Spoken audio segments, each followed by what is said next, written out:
Good morning. Welcome to Sunday Morning Coffee. Can you confirm that you've got sound and vision? Because I am somewhere else, as you will see. Apologies, which is why I'm late. I've just been raging at password reset forms again, as always. I'm at the Fenris headquarters at the moment. So yeah, I'm on a different computer and stuff. So I've been getting all that all together. But hello, I've got lots of info for you today, and lots of hair by the look of it. There's a lot of mane going on, a lot of mane. So yes, none of this is mine. Look at all these. Also, there's lots of stuff, but no pen. I thought, there's got to be a pen here. No pen here. But it's fine, I found a red pencil. So there we go. There we go. I've also got a Fenris, well, not a Fenris mug, but one of Ian's mugs today. So we have the boar. And it's also got little hooves on the back. I got lots to talk about today, which is why I made sure I was doing a show even though I'm not at home. So there's all the stuff to talk about. Pen top left shelf or right tool store. Not acceptable. if it's an organised mess, you need a little pile of pens. There's a face hugger fell on me earlier. It is very decently sized, but I'm a very slow coffee drinker, so I'll probably only get to there and it'll be cold. But there we go. And it's a good coffee. It's a good coffee, so well done. So what am I doing all the way over here? Well, it was Ian's birthday from Fenris, so late happy birthday to Ian. And as a treat, I took him to London, which was also a treat for me in disguise. So we went to the London to look at some stolen artefacts at the British Museum on Friday, so I took the day off. I think we've both been needing a break from our respective workshops, especially this place. A change of scene, but when you're self-employed and you take time off, it's like, oh no, I can't, I've got other things, got to be working.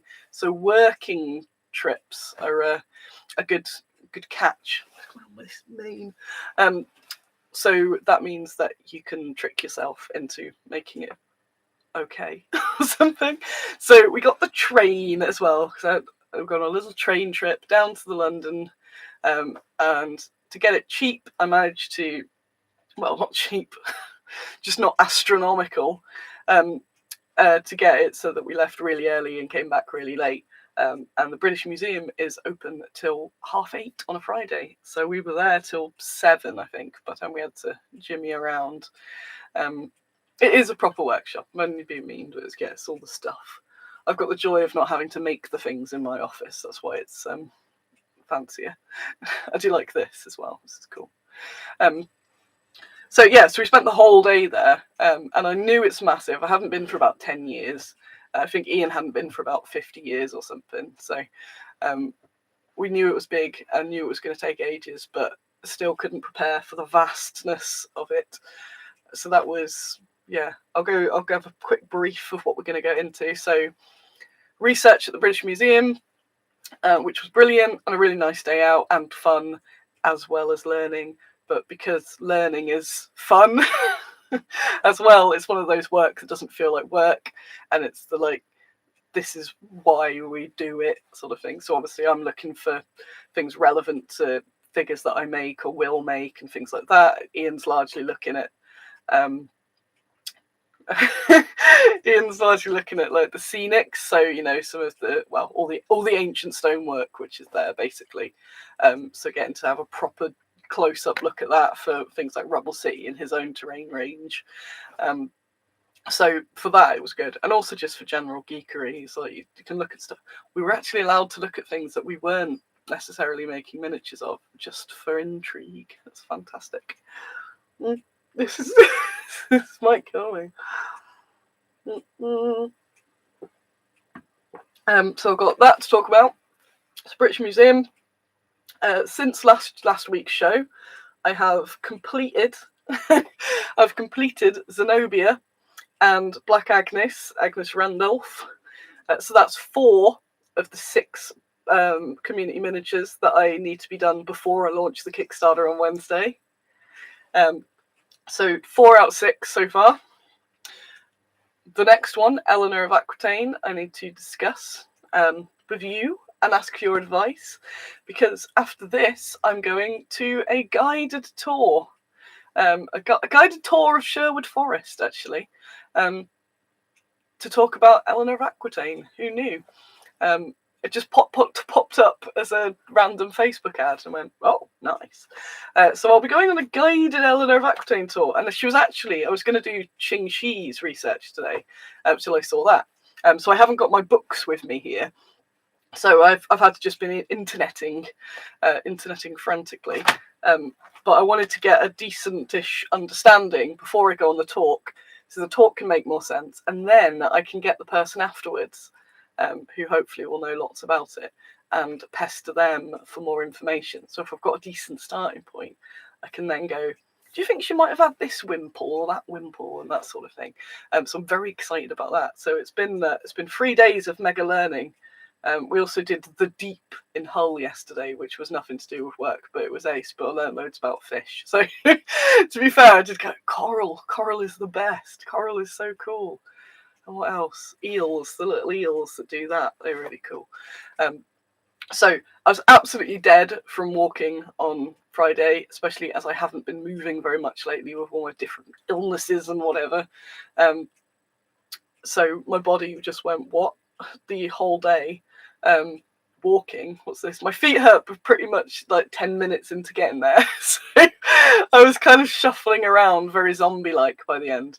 And then the Deep yesterday, we managed to make 5 hours out of. I think the average is like an hour, but we were there for 5 hours going, go on, look at that fish, you know. I wonder who that fish is. Oh, look at that. And they had all terrariums there as well, so there's loads of cool plants to look at.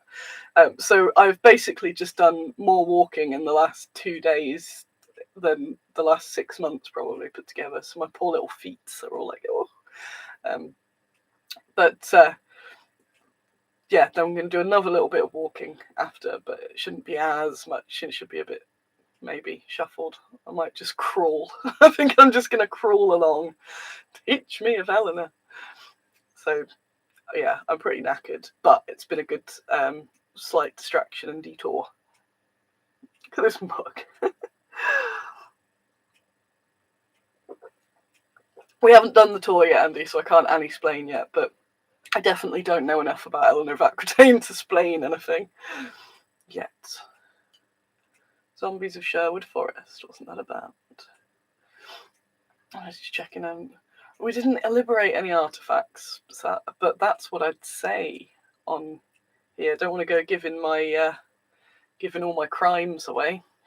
And my brother Michael is watching. Hello. Hello. Bringing hopefully a good plant for Mum, because it's Mother's Day, as is tradition to bring a small garage plant, and then she cooks everyone dinner, as is full Mother's Day. I meant to bring my books to show, the books that I'd purchased, but it's all right because the show will probably go into 2 hours if I go through all of the topics of the day. So, what else we got? And the Kickstarter. I felt a bit bad for the Kickstarter. I'm like, sorry, Kickstarter, you're supposed to be mega promoting the Kickstarter, and because I've got to get the community minis done, they've kind of outshone it a bit. I'm like, oh no, I'm doing it the wrong way around. So what I do need to be extra doing is pushing the Kickstarter. So I need to talk about that because that launches on Wednesday. My last Sunrise 2 for all vampire goodness. Lots of vampire hunters. Lots of vampire hunters. Maybe, could I tell you? I can't tell you because you're watching the show, so you're the cool gang. I can tell you there will be guinea pigs in the Kickstarter as well, from the realms of evil. So yes, we got pigs. We've got monsters, various monsters. We've got Turkey Man, of course, Turkey Man. Turkey Man, Zombie Annie, Zombie Pig. Yeah, it's It's going to be ace. But I will talk about that in a moo. And I do some sort of order to this with my little red pen scribbles. Red pen scribbles. So Zenobia. So after the show, Sunday and Monday, I did more research. So I think, oh, did I? No, I didn't. Did I? I don't think I did any research Sunday. I think after I had such a massive day that I actually, yeah, I after the last show I was like, right, I'm going to play Walking Dead with Andy and I'm going to research Zenobia and Black Agnes, or one of them. I didn't. Turned out I was actually just really knackered and I'd overdone it. This never happens. I never do this. Of course not. Why would I learn? So I ended up just playing The Walking Dead. But I had a brilliant game of The Walking Dead with Andy, the Mantic game, The Walking Dead. And then I thought, let's just actually chill out for the rest of the day because I clearly needed it. But The Walking Dead was wicked because, and it fits in with the show, because we used Bad Squiddo miniatures. Not for all. I really like the official Mantic figures. And again, I don't want to take it over, don't worry. It's that like where your life mixes in with your work a bit. So as a hobbyist rather than as a business, we've been playing it with some Bad Squiddo figures just because we got access to them and obviously we like them a lot. So we used the Raging Annie and some of the guinea pig figures, and Andy wrote some little custom rules for them. And I put some pictures up in Baggy's cave, but it's all very cute. But I didn't realise how emotionally attached I would be to these 5 point figures that pretty much don't do anything. But if they're really, really lucky, they might. But they mostly don't. So we've had all sorts of silly moments playing The Walking Dead with guinea pigs, and I think we're just going to slowly assimilate all sorts of madness into it. So we've already had Sergio Saxman, who is a zombie. The zombie toots kind of along the way, because when it goes, he goes. So now we've got guinea pigs. I think Andy's working on zombie guinea pig rules as well. But he hasn't done rules for Karen yet, so I had my Raging Annie. And I had, who did I have my other guinea pigs? Carol, Nini, and Gregor. Nini managed to get a prone zombie killed, which was very exciting. And it was just very funny. But yeah, the idea is that they're supposed to be almost like little grenades, distraction grenades, that you put a pig off that way, your character goes over here to do the things. But as Andy can contest, I started getting a bit too attached and went, I can't. I can't have Gregor die. Oh, not Gregor. We haven't done Gregor rules yet. Dave. We can't have Dave dying. And at one point, Nini had to make a very important saving roll, so I went to the real Nini to get her to bless the dice for me. But she was going. But Carol gave her a little nibble instead. So of course, they failed, and I had to take the figure off. I was like, oh no, Gregor. It's just absolute madness. But just by doing little simple bits to games and just making them way more fun.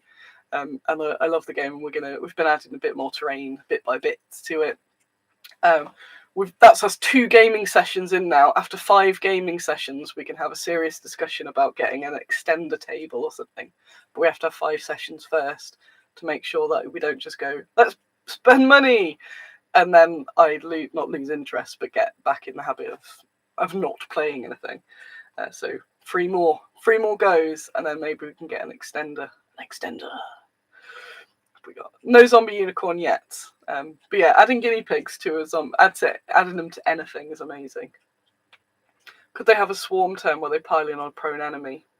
Do it, Andy.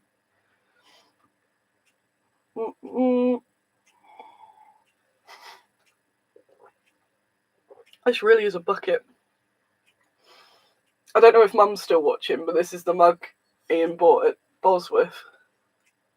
The little hooves. So, yes, so I didn't actually research. So I took Monday off. I think it was Monday.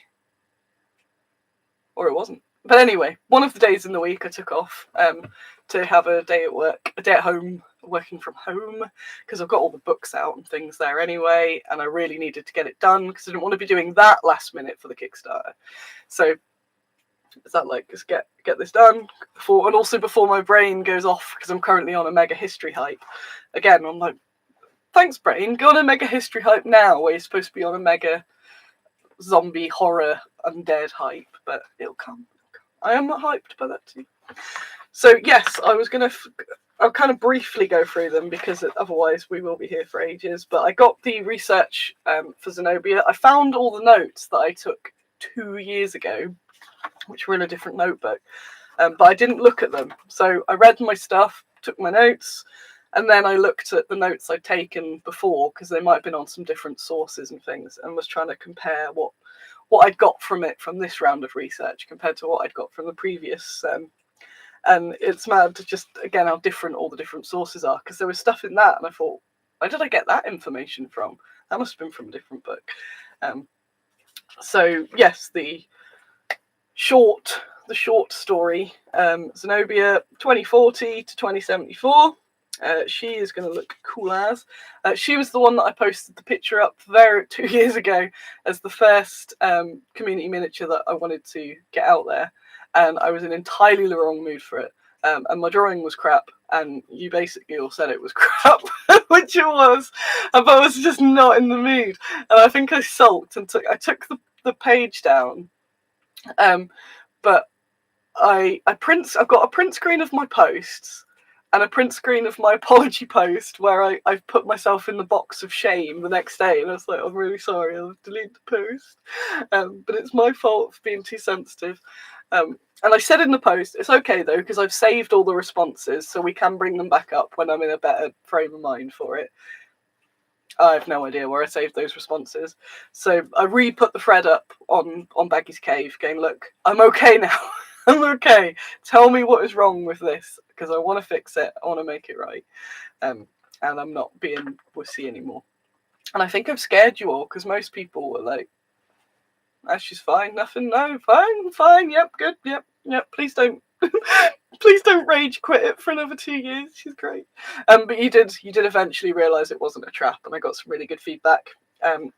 Again, if you haven't looked at the Community Miniature Project, there is a link below, and it goes into everyone I've researched so far, and I don't just, copy it from Wiki or whatever. It's entirely my own little essays, as well as the design notes and thoughts about the person and all that, with some pictures as well. So there's lots of information on there. So I redesigned Zenobia, basically. It was very similar to what I was going for in the first sketch, but I think I got it across a bit better. I did ditch the armour, because I can't remember why I decided on that armour for her. But I kind of wanted to portray her more in a sort of Caesar-like power manner, and that's a lot of that, like wrapped robes and things, which was ace at the British Museum that I was at.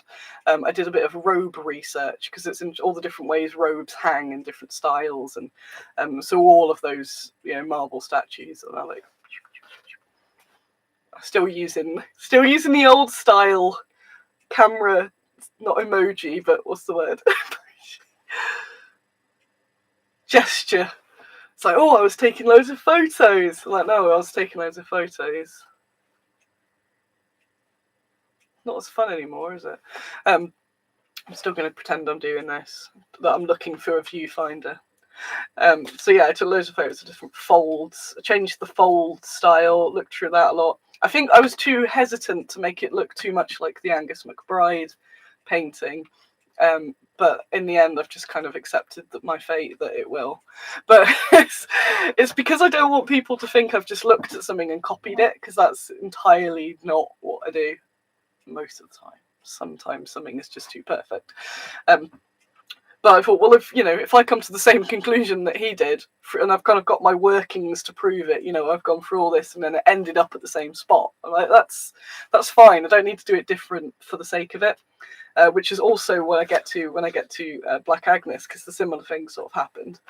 And I want them to be recognisable. And I don't think her headdress, well, actually, this is terrible. It would have looked just like that.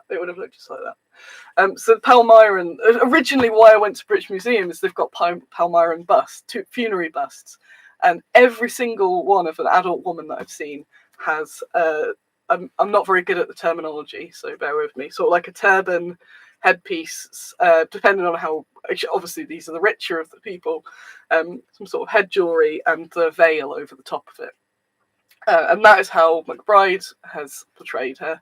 And then, I think I said before, it kind of has a chain effect, because people will see that and then they'll portray, and it kind of becomes almost like the official image of somebody, because of all that. And sometimes it's worth just leaning into that rather than trying to do something else, because you want it to be recognisable.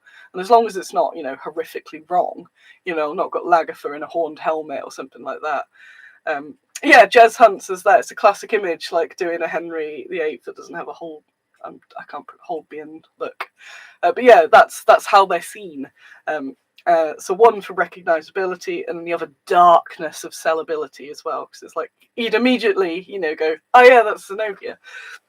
So the fanciest of those is the Beauty of Palmyra bust, and she's just got way more gems and things. She's called the Beauty of Palmyra because all the names are sort of gone now, and that, I can say full-heartedly, is what McBride's inspiration had come from, because you can see the gems are in the same place as well. And it was from slightly earlier, but again, it's like, I don't have anything closer to that date, and just because something's a bit older doesn't mean someone wouldn't be wearing it, because they're not always down with fashion, She might just like that style, so it's believable, basically. Believable, recognisable, that sort of thing. So, based on the Beauty of Palmyra, made a few changes, kind of fixed in with the other bits of research, but I ditched the armour, but I very much want to do her armoured as a separate figure at a later time. That's how I've reconciled it, because she was a combat, and I want to represent her in combat as well, but not on this particular miniature, because she was very much on a horse as well. So I think, aside from community miniature, I might even just do it as a separate bit, or do a small run of sort of horseback community miniatures and things like that, because there's a few horseback as we get to Eleanor that I'd like to do. But for now, we were keeping it simple, with them all just being that same,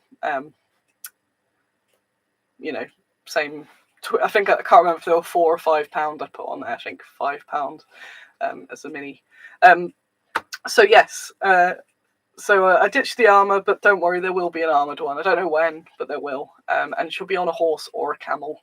A camel's obviously cooler, but she was very renowned horseback. So again, that's one at the time we'll talk about. Of like, she was on a camel, so it's not like you're just going to whack her on a camel. She was documented fleeing from Aurelian on a camel. I think it was Aurelian. There's a lot of names in my head from the last week. It's all becoming a blur. But yes, that is her. She basically made her own empire whilst Rome was busy doing other stuff. Took over lots of places, including Egypt. And eventually she did get taken down, because the Roman Empire was pretty big, pretty strong. So it did take her down in the end, but she did do a lot before that. And I liked very much that she made her own coins with her own face on, calling herself the Empress. So I definitely would do that. So all the information is on that website, the Community Miniature Project, which is linked below. Also, I had the free WordPress, because again, I was like, it's another bill. I don't want to pay another recurring bill. If I can use the free one for now, it's fine. And when you type on it, it shows a little box at the bottom, and it goes, this is where the small advert will go, because you're on the free plan. And I thought, that's fair enough. Put a little ad at the bottom. I don't mind. That's how you fund it. It's fine. And then I just happened to look, because I'd clicked on my own link or something, because I needed to reference it. And there's like 10 ads at the bottom, like the ones you get on the newspapers, where they have the like zoomed in person popping a horrible like cyst out, or the just like stuff where you're not expecting it, and you're like, oh. So they have all those dodgy ads, and then there was one of like some guy with his legs up like this. It's like, this man, you wouldn't believe what this guy found in his prostate, or something like that. And I thought, don't really want them at the bottom form of my project, I think I will pay. But I'm currently on the £3 a month. £3 a month, not bad, just to get rid of the ads. Like, that'll do. I don't need anything wild on this. It's just for me to write my little essays as an actual blog. It's not a shop or anything like that. So £3 a month. And it's also now communityminiaturesproject.com, the longest URL ever. But I thought, yeah, let's give it its own little website. I should have put minis rather than miniatures, but sorry, communityminiaturesproject.com. Just means it's a slightly neater link, but who knows? Yeah, Timothy Edwards says, I wonder how many of those ads are just taken out by WordPress to encourage people to pay. Yeah, I thought it'd just be a small one of, like, I don't know, Fly British Air or something. No, just grim. Just grim. You'll see what I'd missed there. Camel jokes. I'm still like a third of the way down this. I get there. So that was Zenobia. How far are we in? Right, good. So Zenobia, she is happening. And the feedback is good. You seem to like the new one. Again, I'm not sure if this is just because you're afraid of me now. But also, so the other one I fully researched is Agnes Randolph. You helped me out with this a bit as well, because I was a bit confused at first, because she's known as Black Agnes, and it kept saying black, dark complexion. And I thought, does this mean she's like has a different ethnicity, or just naturally dark? Because complexion, I always think of like your face, but it was confirmed by some of you and some of the research as well that term back then mostly meant like your hair, really. So she had black hair and very dark eyes. No, why not? I'd just be Brown Annie. I think I don't want to be called Brown Annie. So she's 1312 to 1369. Very well known for, well, not very well known, because I spoke to quite a few people who don't know her, but I imagine in Scotland it's very well known for the Siege of Dunbar. And that's what I like, doing a mixture of these people that are kind of household names to people that aren't known so well.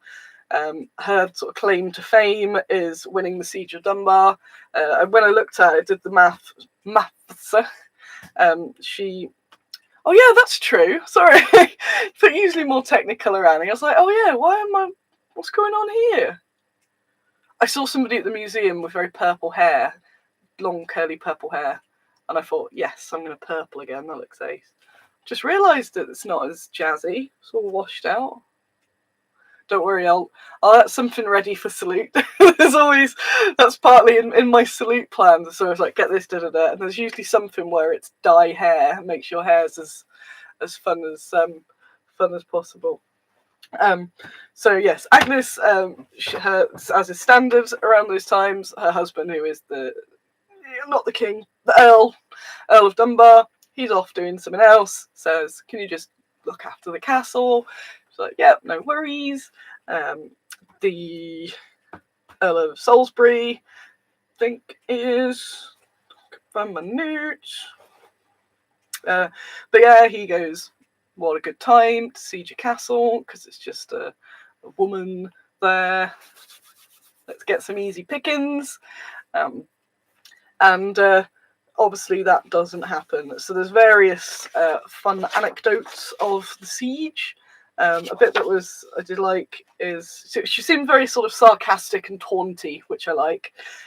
So she was just, and I was like, I haven't like won any sieges, and I'm older than 26. It's not fair.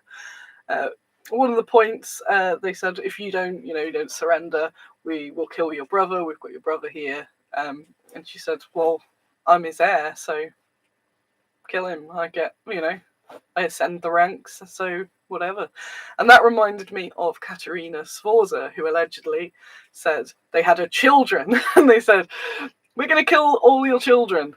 And she lifted up her skirt, grabbed her crotch, and went, I'll just make some more. And these were horrific, but also funny, just in anecdotalness, actually horrible, but kind of funny.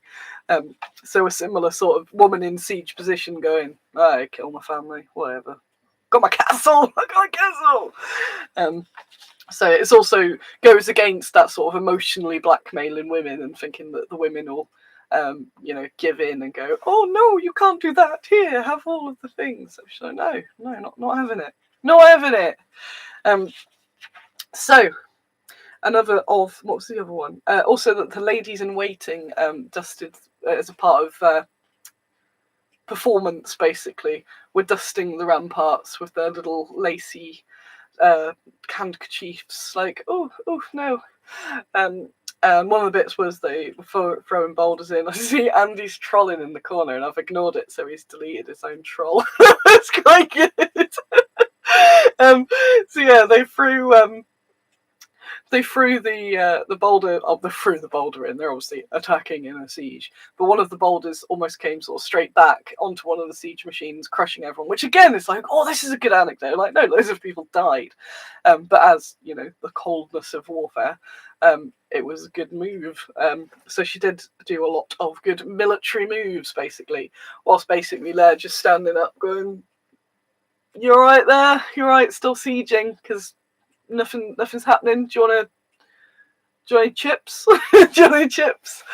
So I like that. I like that sort of silliness. Yeah, it's silly. It's like, oh, loads of people died, but it's silly. So she, this is where I did a full. I got into all sorts with this because now looking at medieval clothing was just like when I was doing Julie D'Aubigny. And looking at all that stuff, all the different clothing of the time, all of that. So I won't fully go into it because the show will end up being mega long. But learning all the different types, all the different eras, and all that of clothing. And I did all this research, and then when I came full circle, I pretty much had the same image as the Rejected Princesses guy did. And I was like, oh no, and it's okay though because I've got my proof again that I haven't just gone sculpt that, Alan. Yes, great. So one of them is that again, I'm not the expert on the periods. I'm like doing that one step ahead of you teaching thing. Crespin or crespinettes, the hairnet thingies. I didn't want it to look too similar to John de Clisson, a similar sort of time. And I remember looking at the hair then. Some of the hair's actually a bit boring. But she's also been portrayed a lot as having kind of not Princess Leia's, but kind of like that swirly bit, and then a bit in a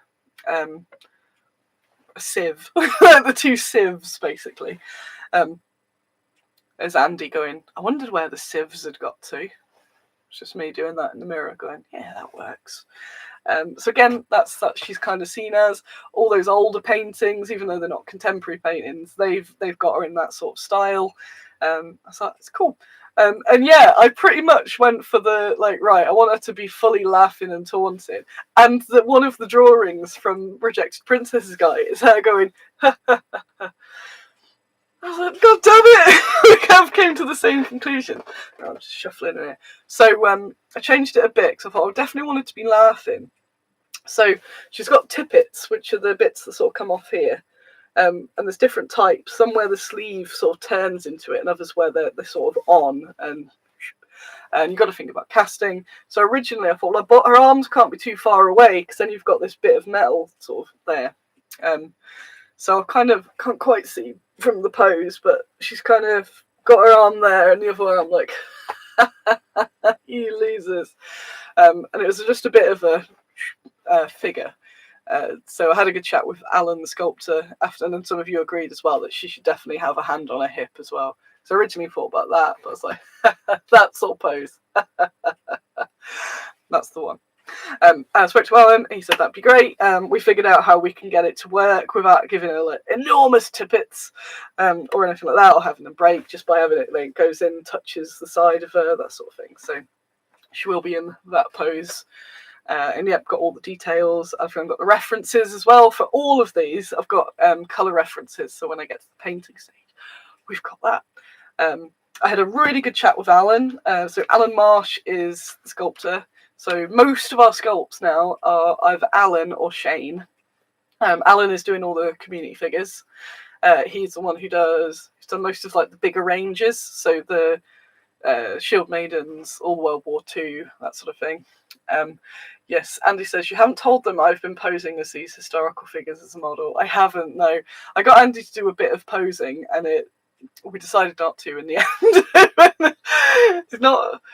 We're not on the same wavelength of poses, I think. I thought a series of Andy posing as women from history figures would be very strange. But then maybe with more practice it would work.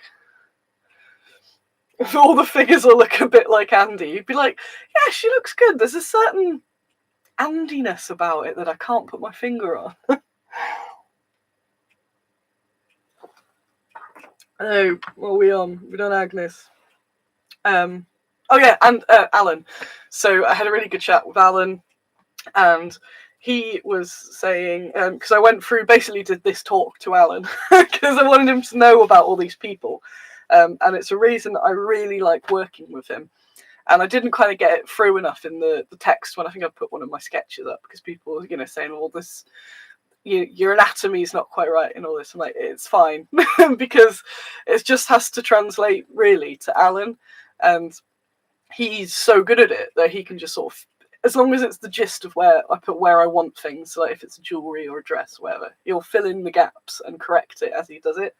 And we had a really good chat earlier in this week about it, and because he sculpted for a very long time and he's really interested in history, he's got his own wealth of knowledge of all these different time periods, and he's sculpted a lot of historical. He does a lot for Eureka, I think I said before, a lot of their history figures he's got to, and they're huge. So he's done a lot of this research before, and it makes such a difference from somebody who would need sort of not coddling, but you'd need to give them the reference for every single thing, because he knows what the overall and where he can get all that extra info, that sort of thing. And I was thinking about how much of a difference that makes, and just that it's not just me then, it is like the little team going on, which is the same for the painters, and the main painter I use is John Morris, and he's the same, so he's painted a lot for Perry's and stuff like that. And also, who knew that everyone's a nerd in this industry? But it makes such a big difference having people that know about what you're doing, and he's really interested in it all as well. So we were just chatting. So it's not just physically, here is what I want you to do. We were chatting about who the characters are, and again talking to Agnes being like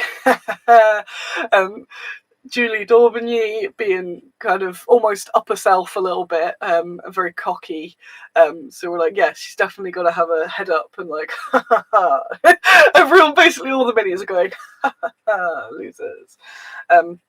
But yeah, talking through all that and their character and how we think they'd hold themselves.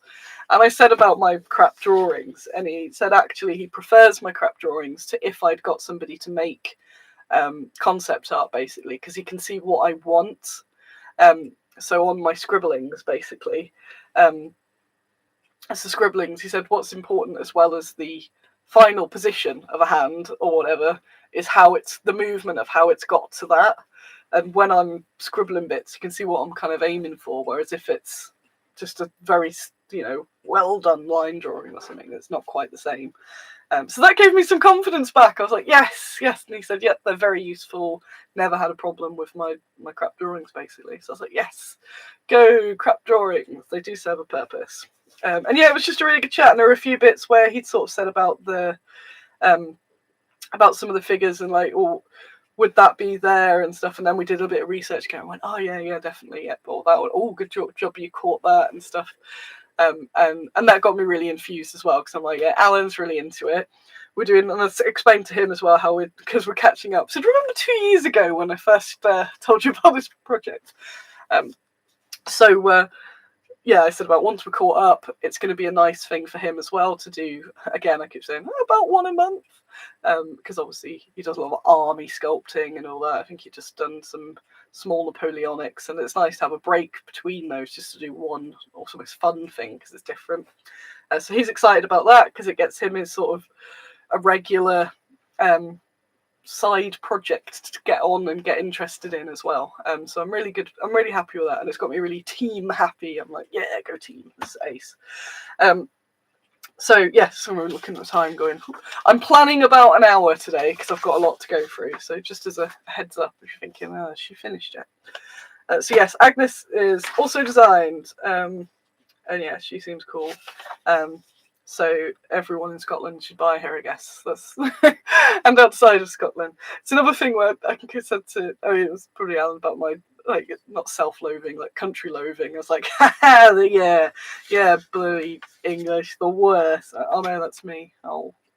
I'm tilting. It's got such I'm not used to this big screen. This is me looking at different areas of the screen going, whoa, because I've normally got my little tablet. I'm looking at because me going at the comments like that. Yeah, I said to Andy we should do an Andy figure because we've got zombie Annie coming that we're going to use in Walking Dead. We do need an Andy. Ooh.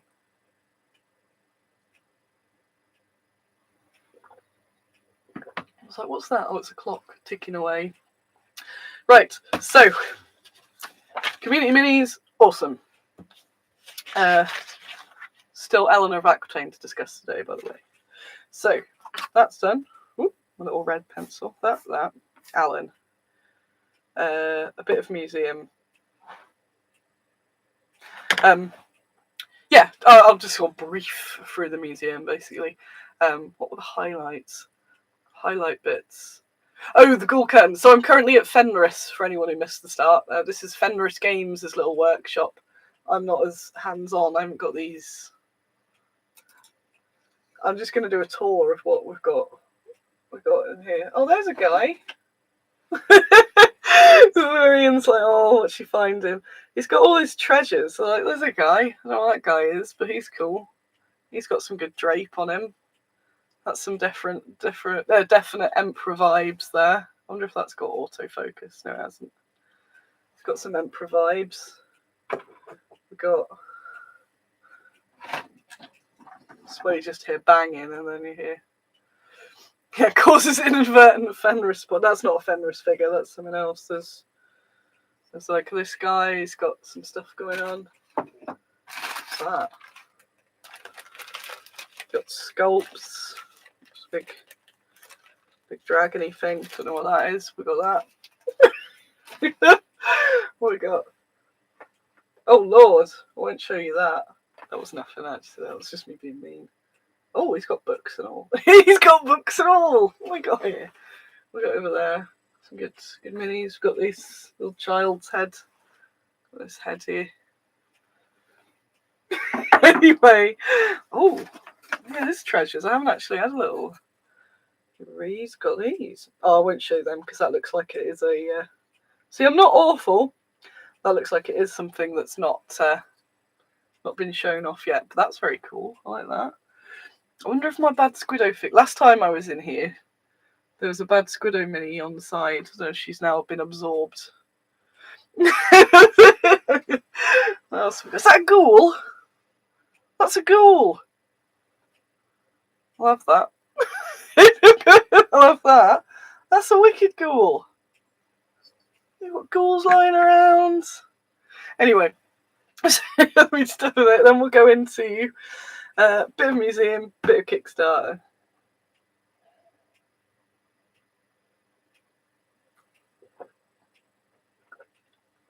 Oh yes, Andy combined Fenris, Titanforge, and Bad Squiddo with a few bits to make this Portal of Hell. Did you put it in Baggy's cave? Because I don't think I saw it in there, Andy. So if not, you need to post it. Yeah, no one should leave ghouls lying around. I'm like, got a ghoul here, got that. Oh, what we got? Clippers. What's that? Anyway. Hey. Hey, I think that's Otherworld. Yeah, there's an Otherworld dude there. Yes, so museum. So museum was ace. I could talk about it all day. I've got a million photos and things. What was the most useful? Oh yeah, that was it. Palmyra. The Palmyra stuff. the Palmyra stuff was closed. But it's okay, because I wanted to look at other bits. So that was like, oh no, I'll have to go back. What was the most useful in terms of Squiddo? Satin Who, because that had a lot of women bits, brooches and all that. Obviously the helmet, which I can't remember seeing before. One of the Satin Who helmets.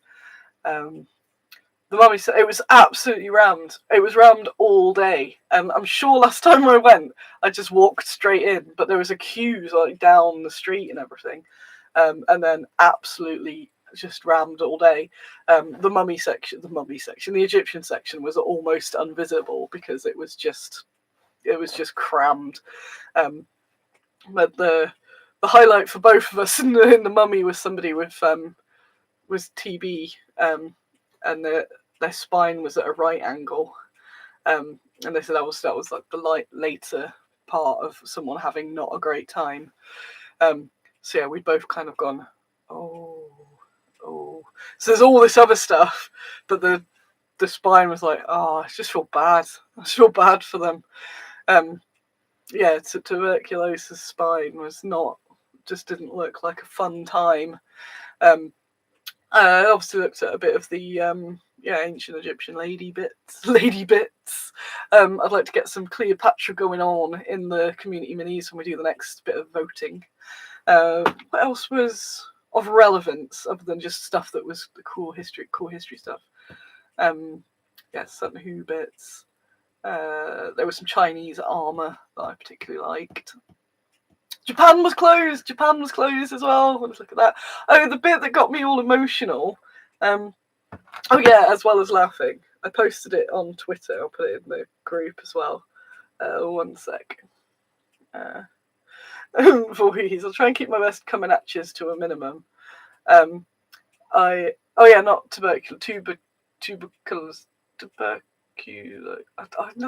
tuberculosis. Whatever it wasn't pleasant. Was it? Just wasn't pleasant. All my peak drawers.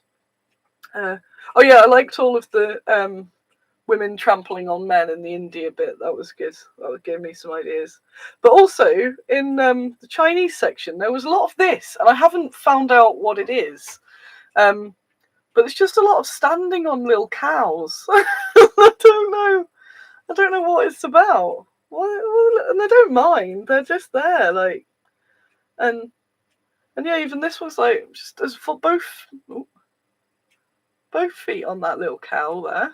Hang on, I better move there. Just standing on cows.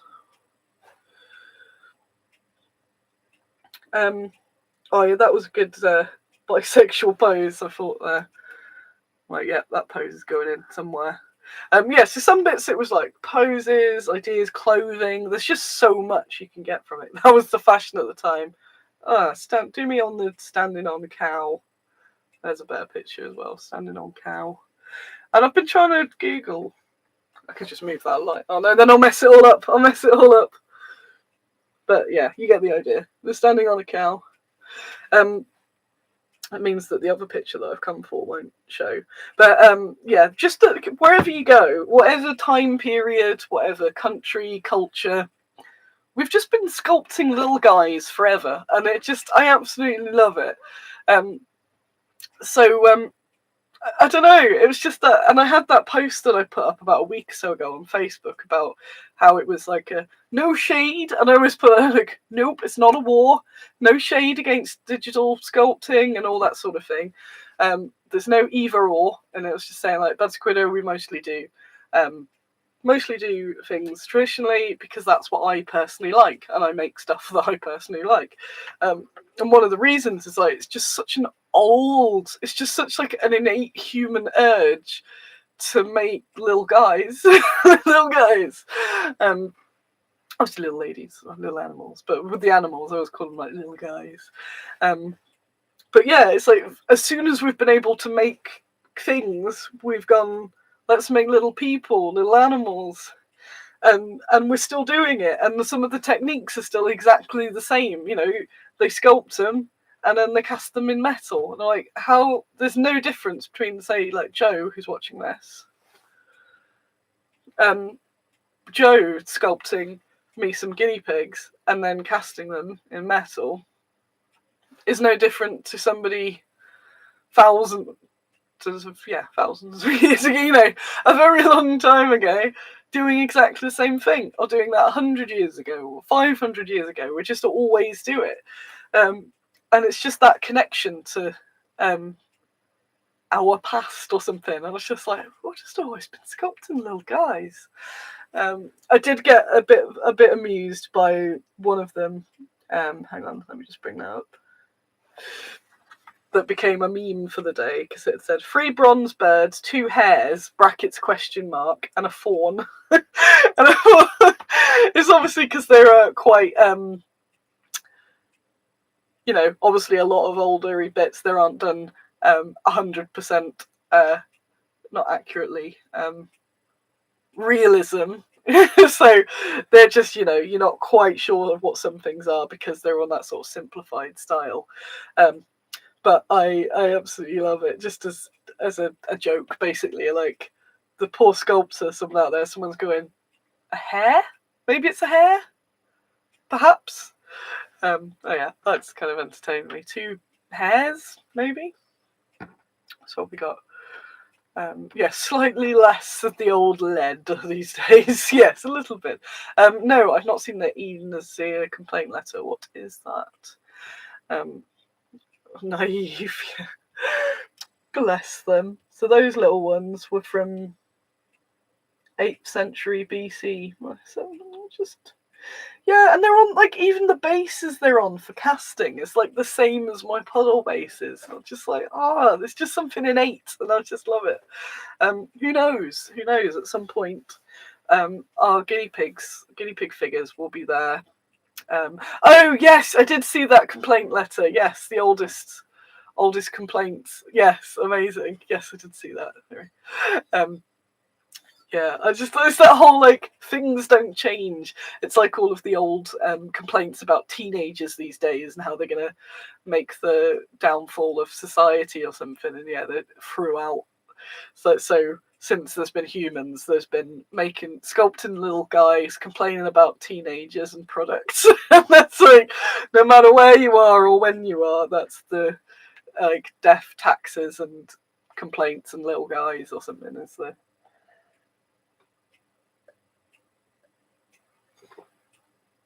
Oh, it's not just sculpting either, you know, if you're a wood carver, if you make jewellery, and that's what somebody had pointed out, that some of the jewellery there, it's like, that just looks like what you buy now. And like, that style is obviously carried on.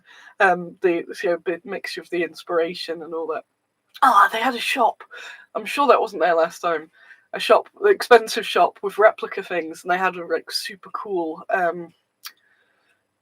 necklaces and stuff. They were like £500, and I was just fantasizing about wearing all the things and getting a crown and all that. So nah, I'll buy a pen. I'll buy a pen instead. Yeah, Jez, the leather worker, and yeah, it's just seeing things go back like that. I just think it's, I don't know, something really nice. Yes, so what we got? So with that, they were the cool. Obviously, those cool bits. Other bits, I will just quickly look through my photos because that'll be what I found the most interesting. Meaning that, yeah, they're just some cool bits of gear. Basically, I thought, yeah, that's going to be a bit of gear that I use. Some of them were entirely unrelated sculptures that. What was it? Sculptures that might not be relevant to what I want to do. But the other thing that I liked is, like, we've been casting for so long. So when I was talking about how there being X amount of poses for casting, I'm like, they knew this hundreds and hundreds of years ago. You know, they said there's the acceptable pose. There's pointing. There's the pointing. There's the hand on hip. There's the shouting.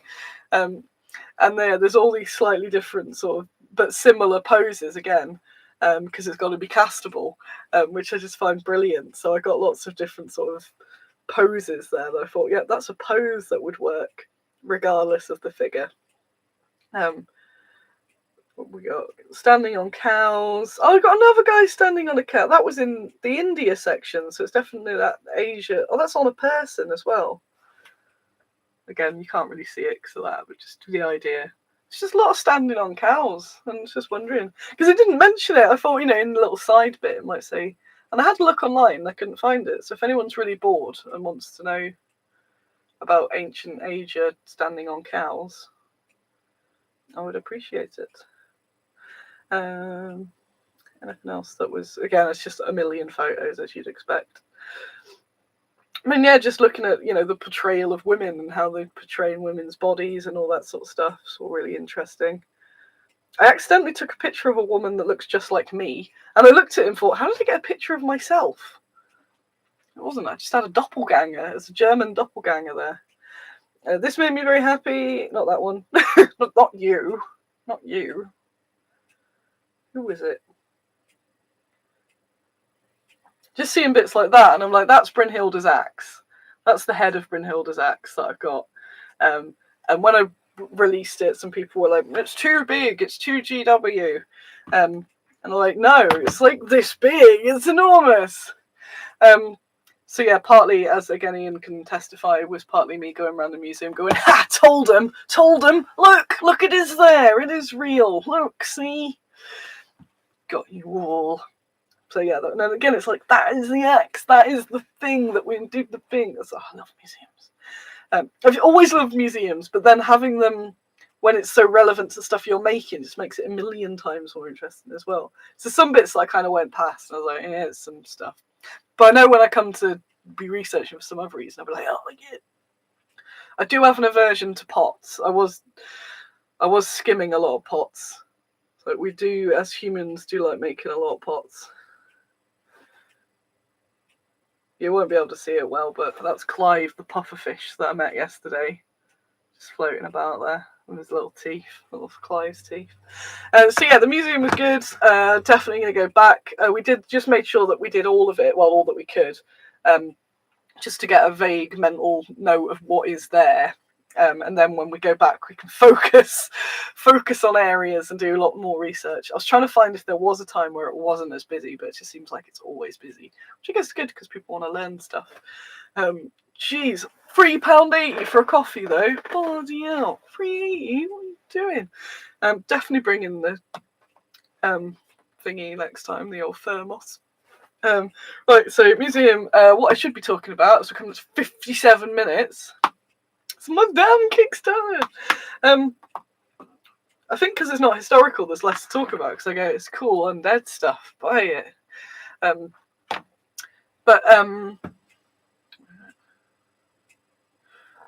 we got brain going. That was the first time my brain's been going because I've just been on a full, as you can tell, a full history ramble, and I love it. Kickstarter, yes. Kickstarter launches Wednesday the 22nd at 6 o'clock. Wednesday the 22nd at 6 o'clock. That's how you remember it. My Last Sunrise 2. I have a lot to do on that next week. So Monday to Wednesday is going to be me like this, drawing all the bits. I've got it approved. It's approved by Kickstarter. But I never send the full thing for approval. I make it look like a Kickstarter. And I think a bot approves it. So I have done a whole huge chunk on it, just because I was thinking, just in case it ends up getting sent to a person and they go, you haven't actually finished these sentences. So I've got that through. I need to double check what these starting sort of pledges are, because you have like making them nice, pleasing costs for you. So use like a sort of like a £30 pledge, then like £100, depending on whatever. Getting those together as little bundles. Last time I had like good guys and bad guys sort of thing, but it's mostly bad guys this time. Checking in with the sculptors, seeing what's left, because I don't like starting a Kickstarter with everything being not everything, with anything really being unsculpted. Most of the time, because I want to be able to see it all, and then any extras sometimes I'll do a little sketch and go, it'll be that. But for the initial bit, to get as many people pledging immediately, I like to have dem sculpts. The ghouls from Joe have arrived at my casters, and they've sent me a bunch of pictures, extra pictures as well. And they were very excited by them, so this is good. I think it was something like "Those ghouls are freaking cool" was the feedback I got. So I am well chuffed with those ghouls. So thank you, Joe. Yay! It's not just an excuse to make more ghouls, I swear.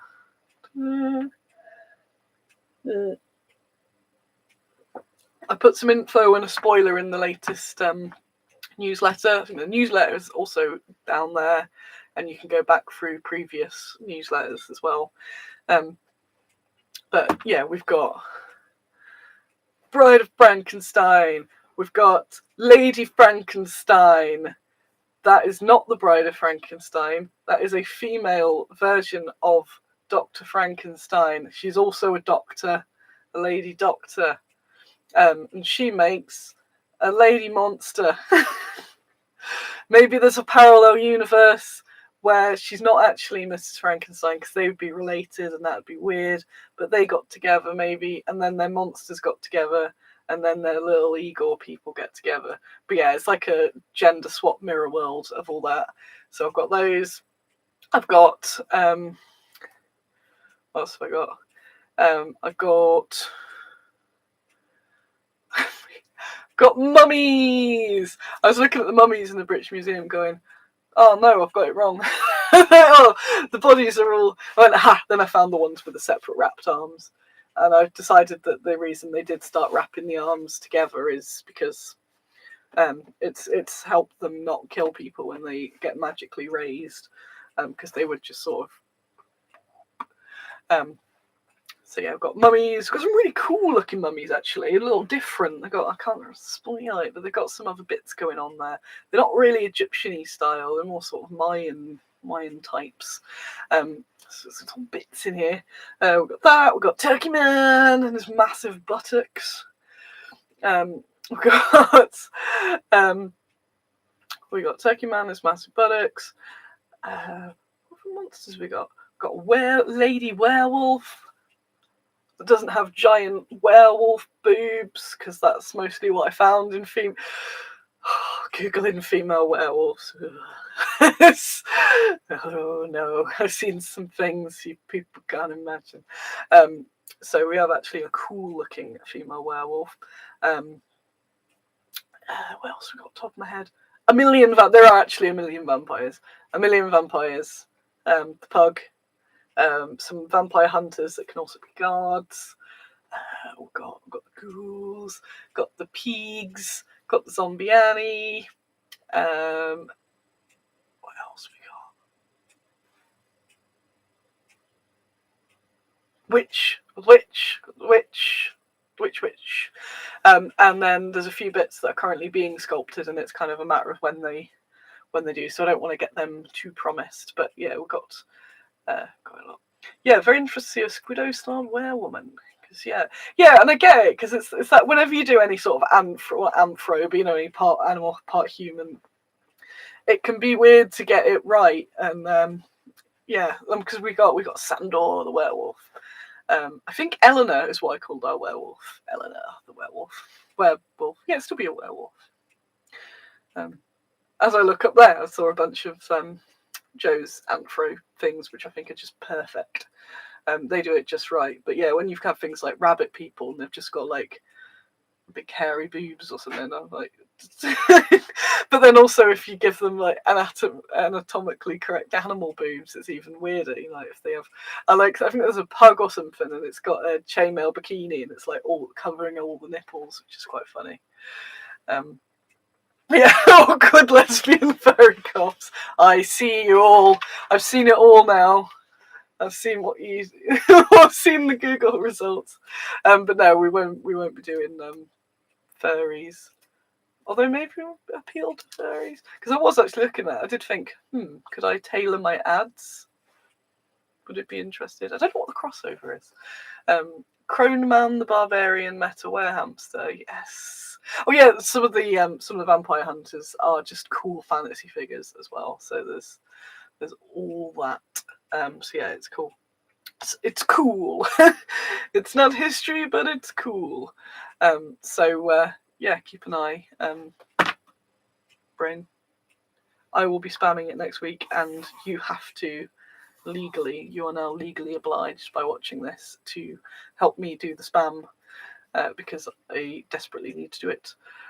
Yeah, Annie watches Cats movie for reference, comes out in cold sweat. Yeah, it's like that way. It's just merged to. It's a delicate balance, isn't it, to get them humany, animally, and not be in that uncanny valley sort of thing. So yeah, it's interesting.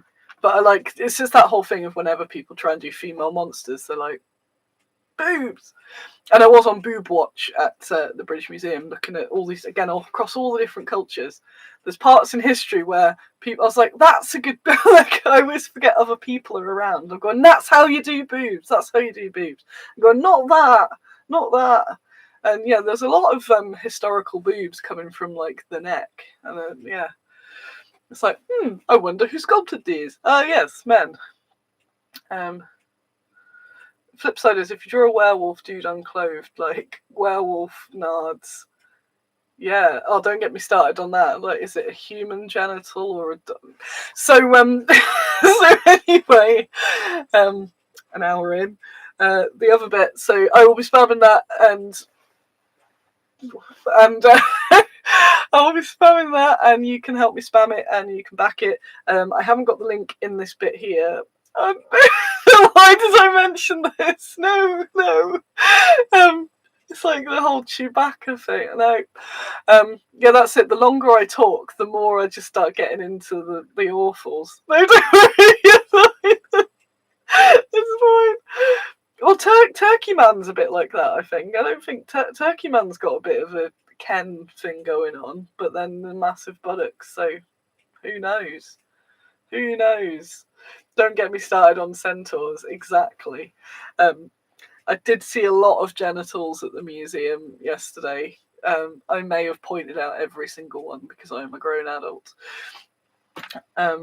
Yeah. Yeah, Turkey Man is a terrifying thing. So yeah, the Kickstarter's coming. I will be spamming it everywhere. Look somewhere, and I will have posted the link to it. And if you can do the little like sign me up, even if you're probably not going to get anything, if you can click anything on the there's a page. It's something like kickstarter.com/mylastsunrise2. But I will have posted it somewhere. I'll post it a bit more after this.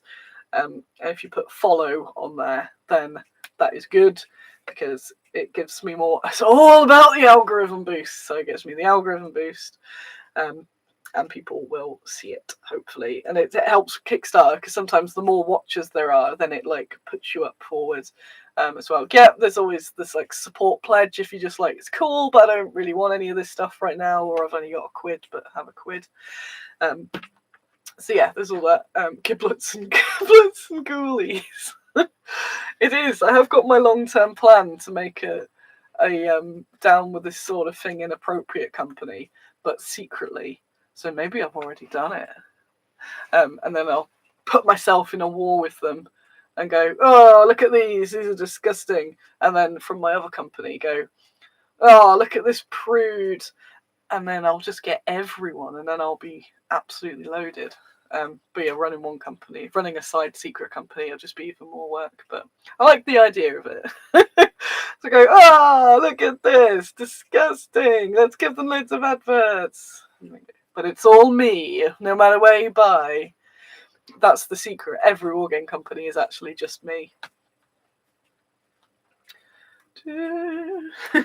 So we are over an hour. Sorry, what time is it? Oh God, I've got to go at 12. Eleanor of Aquitaine. I am off soon to go to a talk about Eleanor of Aquitaine, which is awesome. Really happy about this. So I've got to leave fairly soon. I've got some breakfast actually. Get that bacon on, Ian. I don't know if there is bacon. Going on that, I want to know if you have any suggestions for Eleanor of Aquitaine. The usuals that are in here that probably don't appear to be here, but maybe you secretly know the Eleanor. Style I am currently going for is based on the funerary. What's it called? Sculpt thingy. And then there's a lot of artwork sort of similar to that. She's got like, the wimple, the dress, crown. and I think that'll look really cool. But I know I looked back through the previous discussion, and Thomas was well into getting her armoured.